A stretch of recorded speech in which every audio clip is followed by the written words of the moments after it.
Leo Martinez had always been the guy you could count on. At 32, he was the one hauling groceries for his elderly neighbor, coaching kids soccer on weekends, and keeping his graphic design clients happy with last-minute revisions. In Miami's humid bustle, he was a steady presence, the kind of man who remembered birthdays and never raised his voice. His wife, Sophia, was his high school sweetheart, the woman who once laughed at his bad puns and held his hand through late-night study sessions. But lately, something had shifted. Sophia's warmth had cooled, her smiles replaced by distracted glances at her phone. Leo noticed, but he didn't push. Not yet. It was a Thursday evening, the air thick with the promise of rain, when everything cracked open. Leo leaned in to kiss Sophia as she sat on the couch, her fingers dancing across her phone screen. "Don't kiss me," she said, her voice flat, almost too calm, like she was reading a weather report. She didn't look up, just kept scrolling, her thumb moving with mechanical precision.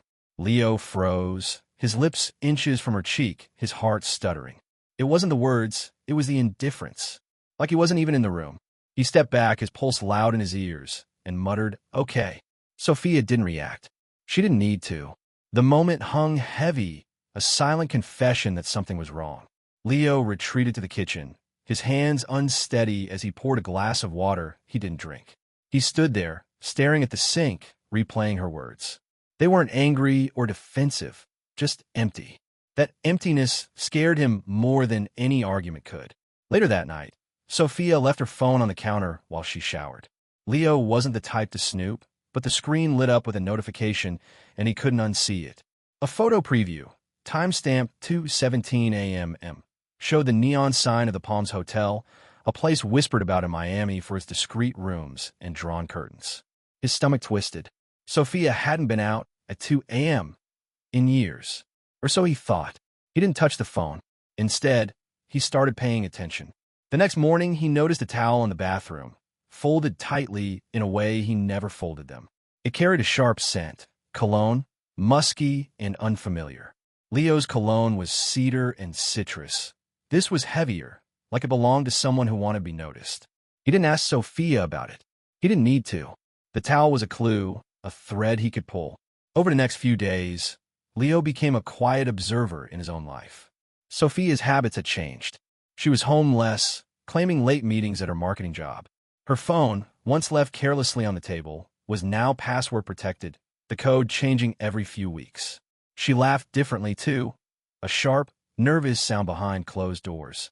Once, late at night, Leo heard a zipper, quick and deliberate, while Sophia claimed she was meditating in the guest room. He didn't confront her. Instead, he started a small notebook, jotting down times, phrases, anything that fell off. It wasn't about proof yet.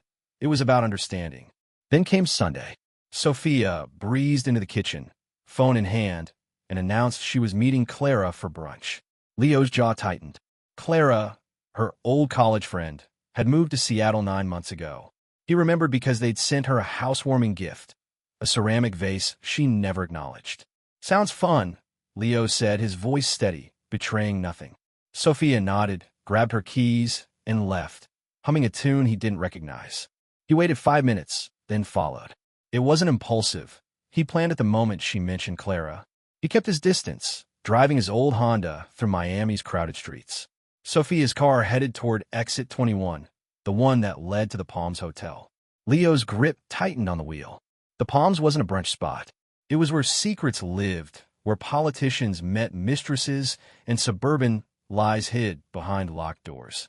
He parked across the street, watching as Sophia walked into the hotel, her steps quick but confident. She didn't look back. Leo didn't storm in. He didn't call her. Instead, he took a photo with his phone. Sophia, framed by the hotel's glass doors, her silhouette sharp against the neon glow. Then he drove away, his mind racing but his hands steady. This wasn't about catching her in the act. It was about dignity, about taking back control of a story she thought she owned. That night, Leo reached out to Ethan Carter, a former coworker who'd left graphic design for digital security. Ethan was the kind of guy who could find anything, deleted texts, hidden accounts, license plates from blurry cameras. They hadn't spoken in years, but Leo remembered Ethan's knack for pulling threads without unraveling everything. He sent Ethan the photo and a short message. Can you find out who she's meeting? Ethan replied within an hour. Give me 24 hours. Meet me tomorrow, 8 p.m. behind a vape shop on 12th. Knock twice, then once. Leo didn't question the cryptic instructions. He knew Ethan worked in shadows, where secrets were currency. The next evening, Leo arrived at the vape shop, the air thick with artificial cherry scent. He knocked, as instructed, and Ethan opened the door, his face unreadable. You look like hell, Ethan said, not unkindly, and waved him inside. The office was bare, a desk, a laptop, a single chair. Ethan didn't waste time. Her name's Sophia, right? She's been wiring small payments to a guy named Diego Alvarez. Real estate agent, mid-30s, divorced, nothing special. Except he's got a side gig. Leo leaned forward. What kind? Ethan turned his laptop, showing a grainy security still from the Palms Hotel. Diego, average build, forgettable smile, was walking beside Sophia.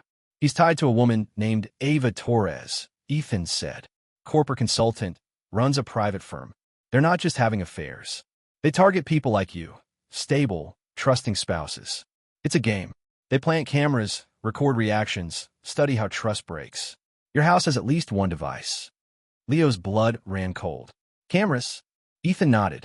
Found a signal from your guest room, hidden in the vent. Sophia gave them access. They've been watching you, Leo. Not just her affair, your life. The words hit like a punch.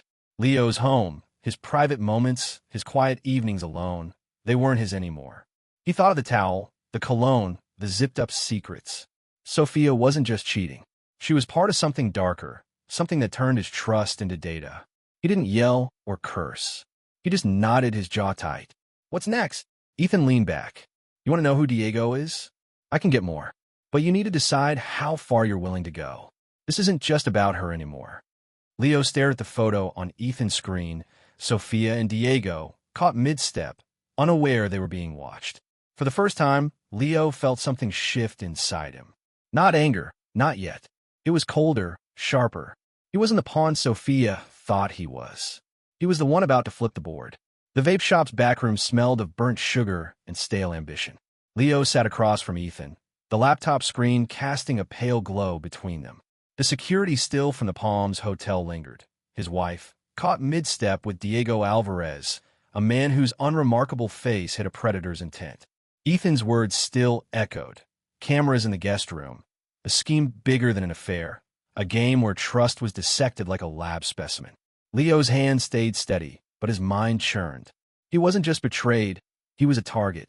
Show me what you've got, Leo said, voice low, deliberate. Ethan didn't hesitate.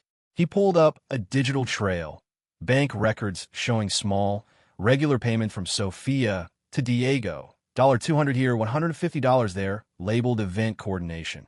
A cover, Ethan explained, for something Messier. He clicked deeper, revealing an encrypted email linked to Sophia's work account.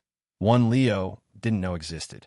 Inside were fragments of conversations, not love notes, but clinical exchanges. Subject shows increased isolation. One read, trust erosion at 60%. The subject was Leo. They're not just cheating, Ethan said, scrolling through metadata. Ava Torres runs this. She's a corporate consultant, but her real work is psychological experiments. She and Diego target stable marriages, plant devices, and track how betrayal breaks people. Your wife's their insider. Leo's jaw tightened. He pictured the guest room vent, the towel's unfamiliar cologne, the late-night zipper sound. Every clue slotted into place. How do they pick targets? He asked. Ethan tapped a file. People like you. Reliable, trusting, predictable. They call it low-risk profiling. Sophia gave them access to your life, your routines, your vulnerabilities. They've been recording you for months. Leo's stomach twisted, but he kept his face neutral. Were they recording? Ethan hesitated, then played a clip. Grainy footage from their living room showed Leo folding laundry, muttering to himself about a client's deadline. A caption flickered. Subject unaware, baseline behavior stable. Another clip caught him asleep on the couch, a half-eaten pizza on the coffee table. Then audio, his voice, private, unguarded, talking to himself about a soccer game he'd coached. They sent this to Diego, Ethan said. He replied, sad puppy vibes. Easy mark. The word stung, but Leo didn't flinch. He leaned forward. What else? Ethan pulled up text between Sophia and Diego. One read, "He's pulling back. Push harder?" Her reply, "Already distant. He doesn't suspect." The timestamp matched the night she'd said, "Don't kiss me." Leo's humiliation burned, but it fueled something colder, resolve. "Can you trace the camera signal?" he asked. "Already did," Ethan said. "It's a cheap IP cam, hidden in the vent. Streams to an offshore server. I can't access the full feed without tipping them off, but I've got Diego's address and Ava's office location. Downtown Miami, fronting as a consulting firm." Leo nodded, his mind racing. Confronting Sophia now would tip his hand. He needed leverage, something to turn their game against them. "Plan something," he said. "Make them think I'm onto them." Ethan raised an eyebrow. "Like what?" "A file. Something she'll find. Make it look like I'm investigating her." Ethan grinned, a rare crack in his stoic demeanor. "Smart. I'll mock up a document. Fake bank records, screenshots, enough to spook her. You leave it on your laptop, open, where she'll see it. She's paranoid. She'll check." Leo agreed. They spent the next hour crafting the bait. A folder labeled Suspicions, filled with forged emails and a blurry photo of Diego's car outside the Palms. Ethan added a fake log of Leo's notes, mirroring the clinical tone of Ava's files. Observed irregular payments. Possible surveillance. It was convincing enough to rattle anyone hiding secrets. Back home, Leo set the trap. He left his laptop open on the kitchen table, the folder visible, and went for a run, something he hadn't done in weeks. He needed Sophia to think he was slipping back into routine, not watching her every move. When he returned, she was in the living room, staring at her phone, her fingers trembling slightly. She didn't mention the laptop, but her eyes darted to it when he walked in. "Good run?" she asked, her voice too bright. "Yeah," Leo said, casual, grabbing a water bottle. He saw the flicker in her posture, nervous, caught. She'd seen the folder. That night, she didn't sleep. Leo heard her pacing, muttering into her phone in the guest room. He caught fragments. "He knows something? I don't know how much." The trap was working. The next morning, she announced another brunch with Clara. Leo didn't call her out. He nodded, said, "Have fun," and watched her leave, her keys jangling with urgency. He followed again, this time to a parking lot near the Palms. She met Diego, not inside the hotel, but in his car. They didn't touch, they argued. Her hands waved frantically. Diego's voice rose, sharp enough to carry. Leo, parked 2 rows back, recorded it on his phone. "You said he wouldn't notice," she snapped. Diego shot back. "You're the one who got sloppy. Ava's pissed." Leo's heart pounded, but he stayed steady, capturing every word. When they drove off, Leo didn't follow. He sent the video to Ethan with a single line, "Find Ava's weak spot." Ethan replied within minutes, "Already on it. Her firm's got a silent partner, someone high up. I'm digging into their financials." Leo drove home, his mind sharp. Sophia thought she was playing him, but he was rewriting the rules. He wasn't just a husband anymore. He was a strategist, and the game was shifting in his favor. But as he pulled into his driveway, a new envelope waited on his doorstep.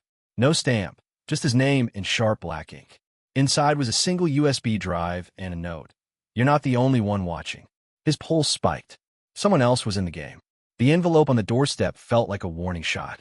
Leo held the USB drive, its weight light, but loaded with threat. The note, "You're not the only one watching," sat heavy in his mind as he locked the door behind him. He didn't plug the drive in yet. Instead, he texted Ethan, "Got a package. USB. No sender. Check it first." Ethan's reply was instant. "Bring it. Now." Leo drove to the vape shop, the drive tucked in his pocket like a live wire. Ethan was already waiting, laptop open, a faint hum of servers in the background. He took the USB, plugged it into an air-gapped machine, and scanned it. "Clean, no malware," he said, clicking open the single file, a video. It wasn't long, 2 minutes, but it was enough to make Leo's blood run cold. The footage showed him jogging in the morning, coaching kids at soccer, even sitting in his car outside the Palms Hotel, recording his wife. Every moment was time-stamped, captioned, "Subject escalates observation. Risk level rising." Someone had been tracking him, just as he'd been tracking her. "They're flipping the game," Ethan said, pausing the video. "Ava's crew knows you're digging. This is their way of saying back off." Leo's jaw tightened. He wasn't backing off. "Who sent it?" he asked. Ethan traced the metadata. No clear sender, but the file's hosted on the same server as your home camera. Ava's firm is behind it. They're trying to scare you into silence. He leaned back, thinking, we need to hit them harder. Your fake folder spooked Sophia, but now we push Ava. Leo nodded. The trap he'd set, leaving the suspicions folder on his laptop, had rattled his wife, but this USB was proof the stakes were higher. What's Ava's weak spot? He asked. Ethan pulled up a new file. Her firm's funded by a silent partner, a big-shot lawyer named Victor Reyes. He's clean on paper, but he's got a reputation for burying scandals. If we link Ava's operation to him, he'll cut her loose to save himself. Ethan's fingers flew across the keyboard. I found a paper trail. Sophia wired money to Diego, who funneled it to Ava's firm. Small amounts, but they add up. Reyes doesn't know how deep this goes. We can use that. Leo's mind raced.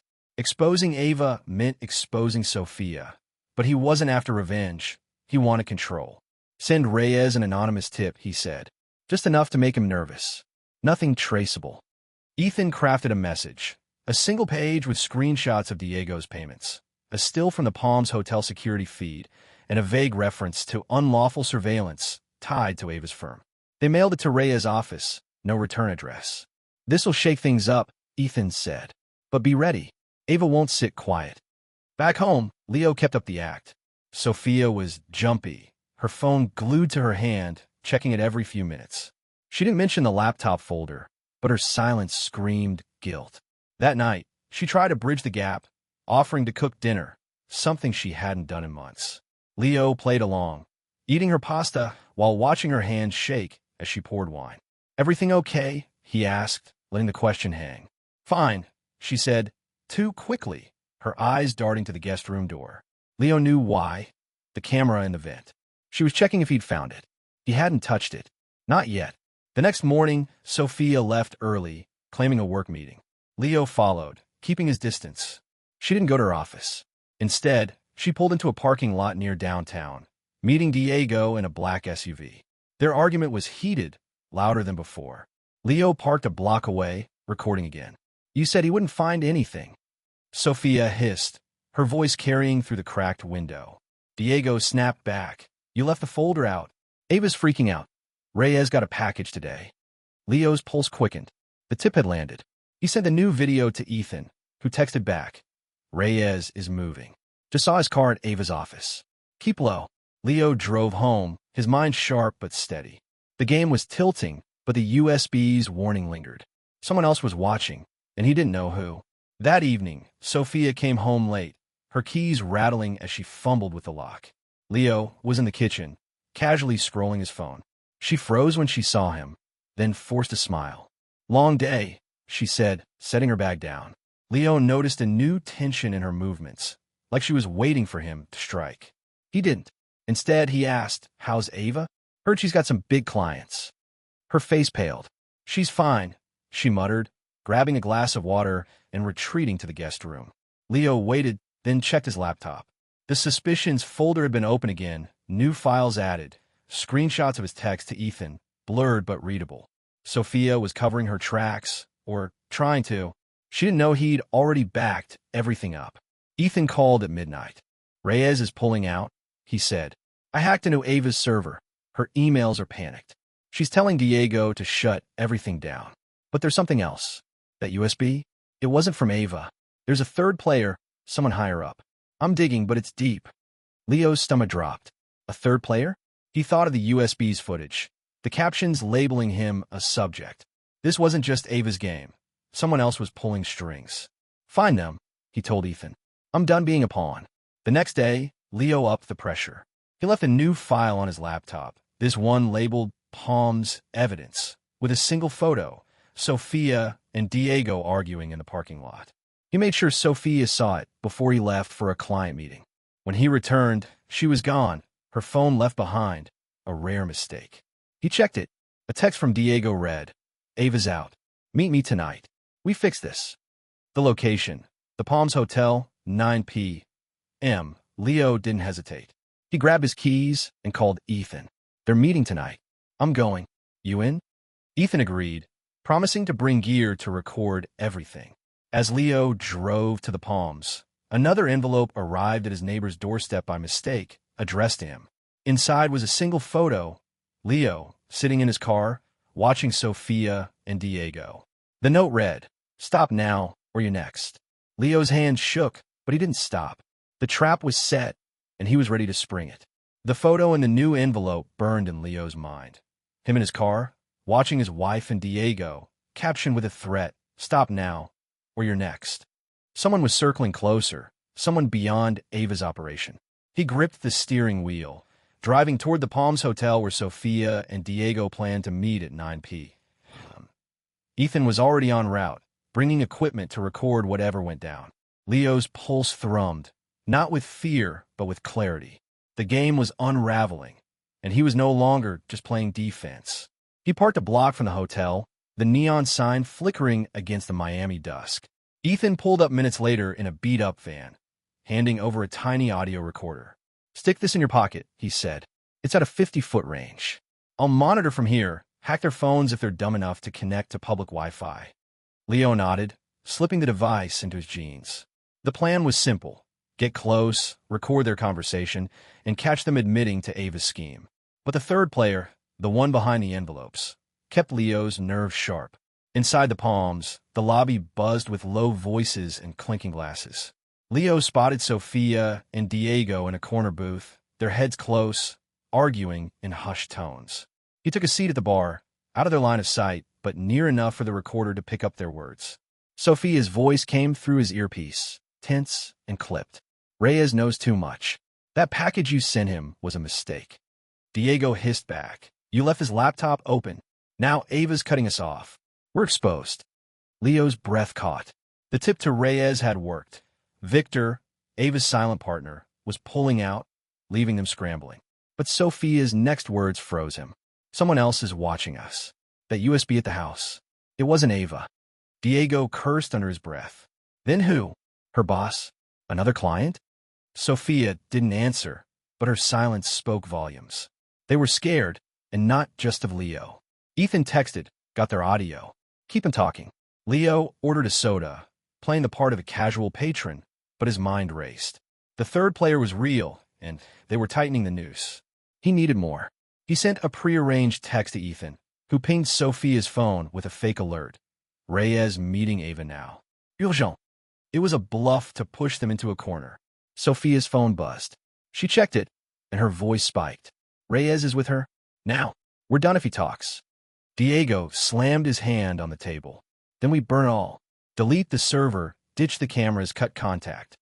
Sophia hesitated. "What about him? He's got files, Diego. He's not as clueless as we thought." Leo's heart pounded. They were talking about him. He stayed still, sipping his drink, every word feeding his recorder. Ethan's next text was a game-changer. Found the third player. Not Reyes. It's Ava's ex-partner, Carla Mendez. She's been tailing their operation, collecting dirt to sell. She sent the envelopes. Leo's mind spun. Carla, a ghost from Ava's past, was playing her own game, using Leo to expose the scheme without getting her hands dirty. He texted back, "Get her location." Sophia and Diego left the booth, heading for the parking lot. Leo followed at a distance, the recorder still running. In the lot, their argument escalated. "You told me this was clean." Sophia snapped. Diego grabbed her arm. "You wanted in. Ava picked him because you said he'd break easy. Now you're panicking?" Sophia yanked free. "He's not breaking. He's watching us. And now Carla's involved." Leo froze behind Car. Carla's name, spoken aloud, confirmed Ethan's find. He recorded it all, then slipped back to Ethan's van. "They're cracking," he said, handing over the recorder. Ethan played the audio, isolating Sophia's admission. "Ava picked him because you said he'd break easy." It was enough to tie her to the scheme. But Carla's involvement changed everything. Ethan pulled up Carla's profile. She was Ava's partner years ago, before Diego. They split when Carla tried to sell their data to a rival firm. She's been off-grid, but now she's back, dropping envelopes to push you into exposing Ava. Leo stared at the screen, a grainy photo of Carla, taken from a security camera. "Why me?" he asked. "You're the wild card," Ethan said. "You didn't collapse like their other targets. Carla's using you to blow this open without risking herself." Leo nodded, his resolve hardening. He wasn't just fighting Sophia and Ava now. He was a pawn in Carla's game, too. But he could flip that. The next move was bold. Leo had Ethan craft another anonymous package, this time for a local reporter known for breaking corporate scandals. It included the Palms audio, Diego's payment records, and a single frame from the USB video showing Leo under surveillance. The note read, "Ava Torres runs illegal experiments. Victims need justice." They sent it that night, untraceable. By morning, Sophia was a wreck. She came home early, claiming a sick day, her hands shaking as she poured coffee. Leo watched her, silent, letting her feel the pressure. She tried to talk, her voice soft. "I know things have been off. Can we just talk?" Leo saw through it. She was testing him, gauging what he knew. "Sure," he said, leaning back. "What's on your mind?" She faltered, then mumbled about work stress. Leo didn't push. He knew the reporter had the package, and Ethan was tracking Carla's movements. That afternoon, a news alert pinged his phone. Miami firm under fire for alleged surveillance scheme. The story didn't name Sophia or Diego yet, but Ava's firm was front and center. Leo watched Sophia's reaction as she scrolled the article, her face draining of color. "This isn't about us," she whispered, more to herself than to him. Leo's phone buzzed with a text from Ethan. "Carla's meeting someone tonight. Palms, 11 p.m. Want in?" Leo didn't hesitate. He grabbed his keys, leaving Sophia staring at her phone. The collapse was coming, and he was ready to see who fell first. Leo drove to the Palms Hotel under a starless Miami sky, the weight of Carla's meeting at 11 p.m. pressing on him. Ethan's text had been clear. She was meeting an unknown contact, likely to sell her dirt on Ava's operation. The recorder in Leo's pocket hummed with purpose, its tiny red light a reminder of the evidence he'd already gathered: Sophia's confession, Diego's arguments, the USB's chilling footage. The news story about Ava's firm had broken hours ago, and the fallout was spreading. Leo wasn't here for revenge. He was here for closure. He parked in the hotel's side lot, blending into the shadows of idling cars. Ethan was nearby, his van rigged with a signal jammer to block any cameras Ava's crew might still have active. "Carla's in the bar," Ethan whispered through Leo's earpiece. "Far corner, alone for now. Her contact's late." Leo slipped inside, keeping his head low, and took a seat at the bar with a clear view of her table. Carla, a sharp-eyed woman in her 40s, sipped a drink, her phone face down but buzzing. She didn't notice Leo. At 11:07, a man slid in her booth, mid-50s, suit crisp, carrying a slim briefcase. Leo's recorder caught their voices. "You got the files?" the man asked, his tone clipped. Carla nodded, sliding a USB across the table. "Everything. Ava's servers, payment logs, even the surveillance on him." Leo's pulse spiked. She was talking about him. The man leaned in. "And the husband? He's the key." Carla smirked. "He's already stirred the pot. The news hit today. Ava's done." Leo texted Ethan. "She's selling me out." Ethan's reply was instant, recording it. "Keep cool." The conversation shifted. The man, a private investigator named Torres, no relation to Ava, worked for a rival firm looking to bury her. Carla had been feeding him scraps for months, using Leo's moves to escalate the exposure. "He's smarter than they thought," she said. "Didn't break, didn't confront. He's dangerous now." Leo's hand stayed steady, but his mind raced. Carla wasn't just a rogue player. She was orchestrating the collapse, using him as a battering ram. He didn't flinch. Instead, he sent Ethan a signal to upload their Palms audio to the reporter, tagged with Carla's name. If she was selling him out, he'd make sure she paid a price. The meeting ended abruptly when Torres' phone buzzed. He scanned it, cursed, and left without the USB. Carla pocketed it, her movements tense. Leo followed her to the parking lot, staying out of sight. She got into a car, but before she could drive off, Ethan's van pulled up, blocking her. Leo approached, recorder still running. "Carla Mendez," he said, stepping into her view. She froze, her hand on the wheel. "How do you know my name?" she demanded, but her voice wavered. Leo didn't smile. "You've been watching me, sending envelopes, using me to burn Ava." Carla's eyes darted to the van, then back to him. "You don't get it," she said. "They ruined me. Ava and Diego. They framed me, tanked my career. You were just collateral." Leo leaned closer. "You made me a target. Now your name's with a reporter, tied to every file you just try to sell." Her face paled. Ethan stepped out, holding a laptop. "Check the news," he said, showing a breaking update. Ex-partner implicated in Miami surveillance scandal. Carla's hands shook. She didn't speak, just drove off, her car screeching into the night. Back home, Sophia was waiting, sitting at the kitchen table, her phone dark. The news had spread. Her name wasn't public yet, but Ava's firm was under federal scrutiny for illegal surveillance. She looked at Leo, her voice barely audible. "I didn't mean for this. Ava," she made it feel like a game. "I was trapped." Leo sat across from her, silent, letting her words fill the space. "I gave them access," she admitted. "The cameras, the videos. I thought it was just about control, not this." He didn't interrupt. She kept going, unraveling. "Diego promised it was temporary. That wasn't. They had footage of me, too. Things I couldn't let out. I was scared, Leo." Her eyes searched his, but he gave nothing back. "You sent videos of me crying," he said, voice level. "You let them mock me." She flinched, no defense left. The next day, Leo met Ethan at a coffee shop. "Carla's gone quiet," Ethan said. "But Sophia's ready to talk." She reached out to the feds, offering to testify against Ava and Diego for immunity. Leo nodded. He'd expected it. Sophia was saving herself, not their marriage. He didn't care anymore. The fight wasn't about her. It was about reclaiming his life. A week later, the case broke wide open. Ava and Diego faced charges for unlawful surveillance and coercion. Sophia's testimony sealed their fate, though she lost her job and moved out, signing divorce papers without a fight. Leo didn't gloat or rage. He packed her things, handed her the keys to their old car, and watched her drive away. No words, just silence. He reconnected with his brother, Caleb, who'd been estranged since their father's death. They met at a soccer field, fixing a goalpost together, laughing over shared memories. Leo started a blog, not about betrayal, but about resilience, sharing how he'd turned pain into purpose. Readers responded, calling him an inspiration. Carla vanished, her role in the scandal buried under Ava's bigger collapse. The third player was gone, but Leo stayed vigilant, checking his vents for cameras, locking his digital life tight.